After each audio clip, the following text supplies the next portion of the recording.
Isang mapagpalang umaga sa ating lahat, mga kapatid ko kay Kristo, mula sa Rasulito at Morning Devotion.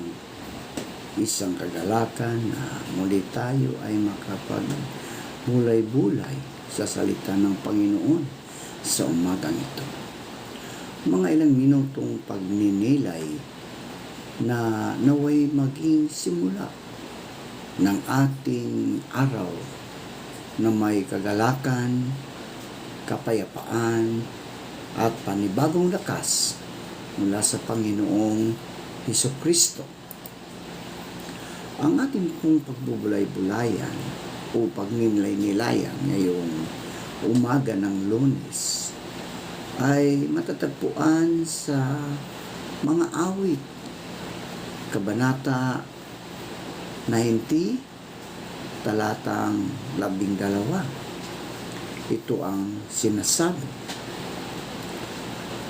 turuan mo kaming bilangin ang aming mga araw upang kami magkaroon ng pusong may karunungan. Pinagpala na po tayo sa pagkabasa at pagkarinig ng kanyang mga salita. Tayo po ay manalangin. Ama naming Diyos na makapangyarihan sa lahat, kami po ay lumalapit at nagpakumbaba sa iyong harapan at humihingi ng kapatawaran sa aming mga kasalanan. Patawarin niyo po kami, O Diyos, at bigyan mo po kami ng karunungan upang makasunod sa iyong kalooban. At gabayan niyo po kami, O Diyos, sa lahat ng aming mga ginagawa. Aming itataas ang aming mga kapatid na nangangailangan ng kagalingan dahil sa mga karamdaman. Pagalingin niyo po sila, Panginoon. Panginoong Hesus, kami po ay lumalapit sa iyo ngayon umaga upang patuloy namin idinudulog ang kagalingan ng mga may sakit. Haplusin niyo po sila, O Diyos, at magkalooban ng panibagong lakas upang sila ay muling makapaglingkod sa iyo. Patawarin niyo po sana sila sa kanilang mga naging kasalanan at pagkalooban din ng kagalingan pangkaluluwa. Amin ding idinudulog ang aming bayan. Bigyan mo kami ng tapang na ipaglaban ang tama, Panginoon, at mamuhay ayon sa iyong kalooban. Sa iyo po namin ipinagkakatiwala ang aming bansa, O Diyos. Ipagkaloob mo sa amin ang kapayapaan, kaunlaran at gabay sa bawat hakbang. Mangyaring alisin ang diwa ng pagkamakasarili, kayabangan at katiwalian mula sa aming mga pinuno. Hayaan silang magkaroon ng makadiyos na budhi at integridad upang akayin ang ating bayan, ang lupain na magkakaroon ng masaganang kaunlaran.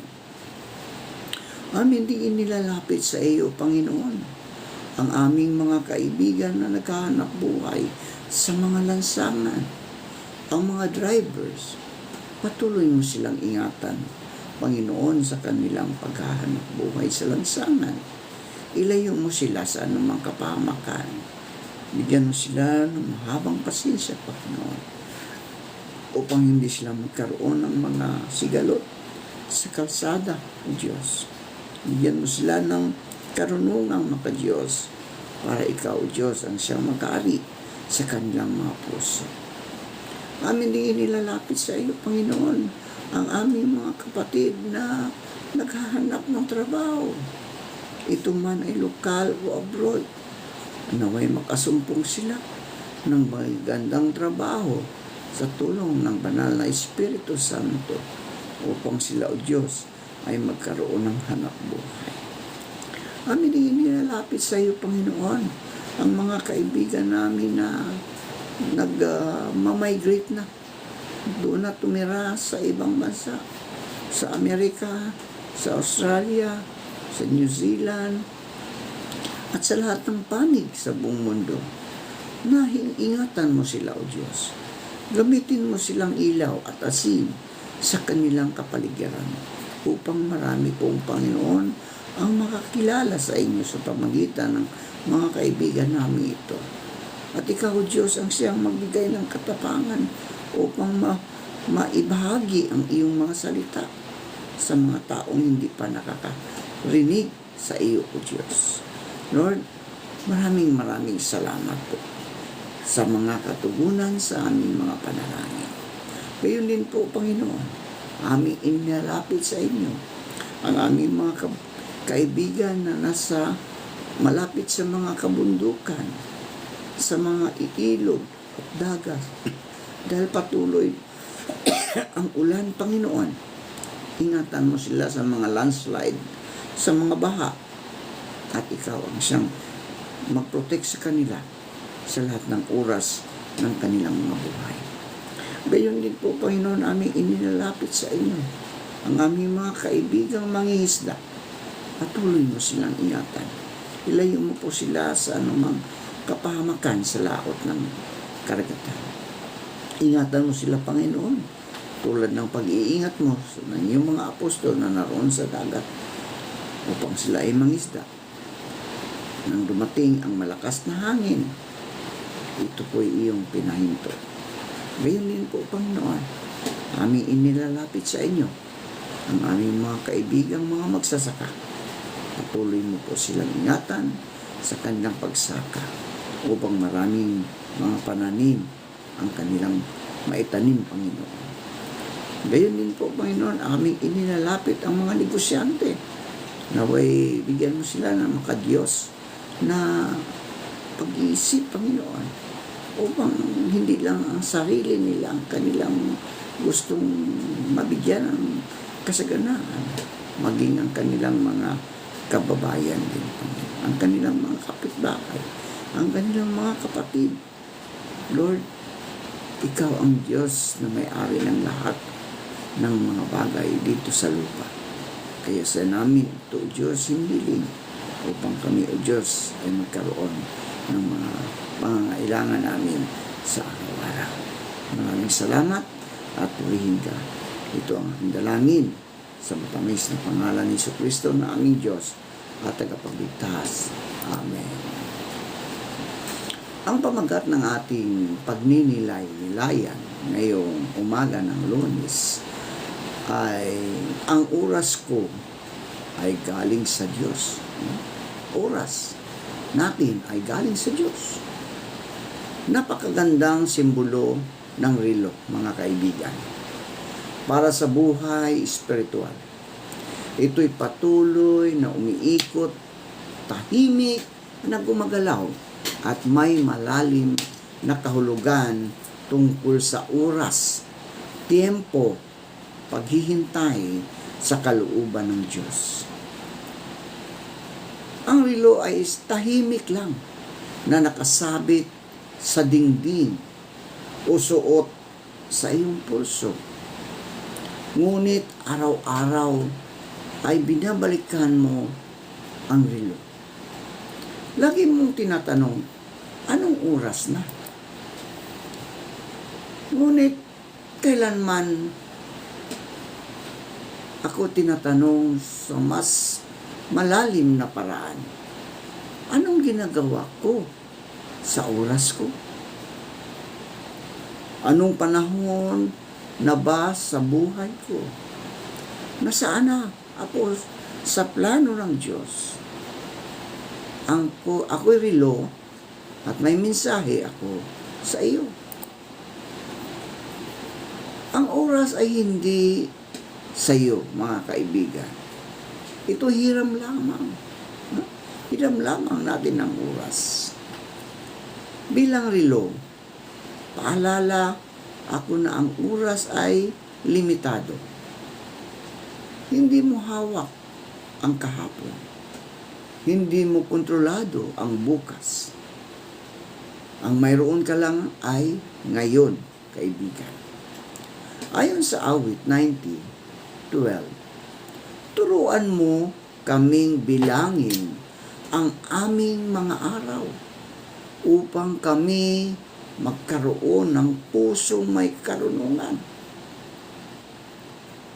Maraming tao ang nag-aaksaya ng oras sa galit, inggit, procrastination, at kasalanan na para bang infinite ang oras. Ngunit ang totoo, mga kaibigan, bawat segundo ay hininga na hindi na maibabalik. Paano mo ginagamit ang oras mo, kaibigan? May kanya-kanyang takdang panahon ang lahat. Bilang relo, alam ko ang kahalagahan ng perfect timing. Hindi pwedeng sabay-sabay ang lahat ng bagay. May oras ng paggising, may oras ng pagtulog, may oras ng pagkain, sa trabaho, at pahinga. Sa buhay din, may tamang panahon para sa lahat. Ayon sa Ecclesiastes, Kabanata 3, talatang 1, sa bawat bagay ay may kapanahunan, oras para sa lahat, gawain sa ilalim ng langit. Baka ang inaakala mong paghihintay, kaibigan, ay paghahanda ng Diyos. Baka ang delay ay protection niya sa iyo. O baka naman, ang hindi pa ay mas maganda kaysa ngayon na. Huwag kang ma-pressure, kaibigan, sa oras ng iba. Ang Diyos ay may sariling divine timeline para sa iyo. Para sa iyo. Patuloy akong tumatakbo kahit hindi mo ako napapansin. So ang relo, mga kaibigan, ay gumagalaw, no? Gumagalaw. Kahit hindi mo ako tingnan, patuloy akong umiikot. Ganun din ang buhay, mga kaibigan. Hindi ito hihinto dahil lang hindi ka pa handa. Ayon sa Efeso 5, talatang 15 hanggang 16, mag-ingat kayo kung paano kayo namumuhay. Mamuhay kayong tulad ng matatalino at huwag gaya ng mga mangmang. Gamitin ninyo ng mahusay ang bawat pagkakataon sapagkat ang mga araw ay masasama. Minsan, masyado tayong relax o complacent sa spiritual life. Akala natin may plenty of time pa tayo. Pero walang sinumang ang may garantiya ng bukas. No, walang sinuman, wala sa atin na may garantiya na may bukas pa tayo. Kaya habang may oras pa tayo, mga kaibigan, manalangin ka, magmahal, magpatawad, at maglingkod, magbago. Ang relo ay umaasa sa tamang pagkaka-calibrate. Kapag hindi naayos ang relo, mga kaibigan, mali ang oras na ibinibigay nito. Kailangan ng tamang calibration, pagkakaayos ayon sa tunay na oras. Gayon din tayo, mga kaibigan. Kung gusto nating malaman ang tamang timing sa buhay, kailangan nating i-calibrate ang puso natin na sa orasan ng Diyos. Ang Kawikaan 3:5-6, ito ang sinasabi, magtiwala ka sa Panginoon ng buong puso at huwag kang manalig sa sarili mong karunungan. Sa lahat ng iyong lakad ay kilalanin mo siya at itutuwid niya ang iyong mga landas. Kapag nakasink ka sa Diyos, mga kaibigan, kahit delayed man sa tingin mo, on time pa rin sa plano ng Diyos. Ito ngayon ang hamon sa atin, mga kaibigan. Ang isang relo, sabi nito, hindi ako tumitigil. Hindi ako bumabalik. Hindi ako nauubusan ng ikot. Pero darating ang panahon, titigil din ako. At ganoon din ang iyong oras dito sa mundo, kaibigan, titigil din tayo. Kaya habang gumagalaw pa tayo sa iyong pulso, no? Sa iyong pader o sa iyong buhay, piliin mong gamitin ang bawat segundo para sa layunin ng Diyos. Bawat tiktak ay paalala. Ang oras mo ay hindi iyo, kaibigan. Ito'y hiram lamang. At ang tunay na halaga ng oras ay nakikita kung paano mo ito ginagamit para sa Panginoong Hesukristo. Manalangin tayo. Panginoong Diyos, maraming salamat po sa oras na ibinibigay ninyo sa amin. Turuan mo kaming maging tapat sa paggamit nito.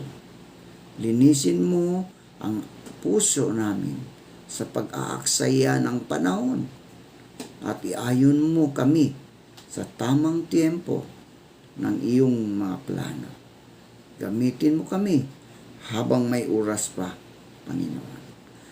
Amin ding ininalapit sa iyo, O Diyos, ang mga kapatid namin, kaibigan, na nakikinig sa iyong mga salita. Dalangin kong iingatan mo sila. Patuloy mo silang bigyan ng kalakasan upang sila, O Diyos, ay patuloy na makapaglingkod sa aming kapwa. Turuan mo kami magmahal, Panginoon. Turuan mo kaming magpatawad, Panginoon. Kaya, Panginoon, salamat sa buhay. Salamat sa kalakasan. At salamat sa proteksyon na patuloy mong ibinagkaloob sa bawat isa sa amin. Maraming salamat sa pangalan ni Jesucristo na aming Diyos at tagapagligtas. Amen.